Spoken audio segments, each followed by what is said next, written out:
Hello तपाईहरु सबैजनालाई। आज म मेरो दिदीसँग बात मार्दै थिएँ अनि दिदी मज्जाले खाना खाएर यस्तो गरेर बात मार्दै रहेछ ढल्केर फोनमा बेडमा। मैले भने हैन हैन दिदी उठेर मसँग बात मार्नुस् भने है।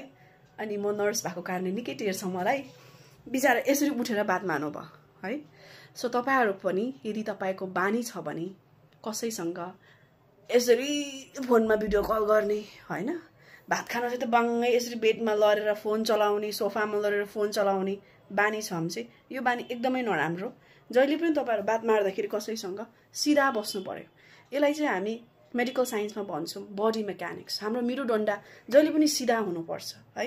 यदि तपाईहरु बेस्ट थिङ चाहिँ के गर्न सक्छ भने जहिले पनि यसरी ढल्केर बात मार्दाखेरि तपाईहरु मोटापना बढ्ने अनि हाम्रो शरीरको बडी मेकानिक्स पनि राम्रो नहुने कारणले गर्दाखेरि बेस्ट थिङ चाहिँ म तपाईलाई के सजेस्ट गर्छु भने जति सक्दो तपाईहरु बस्दाखेरि चाहिँ यदि तपाईलाई बेडमै बस्नु छ भने यसरी बेडमा बसेर हैन, यसरी बसेर चाहिँ तपाईहरु कुरा गर्नुस्। ला ला ला ला ला ला गर्दै कुरा गर्नुस् सिधा बसेर। यो मेरुदण्ड सिधा हैन।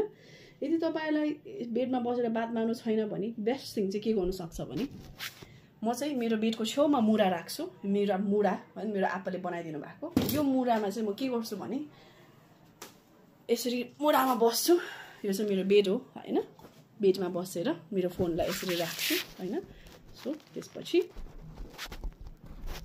यसरी राखेर चाहिँ म पानी खान्छु।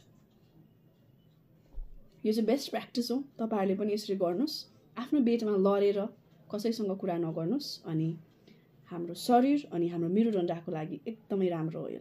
ल यति भन्दै bye all of you, take care, good night.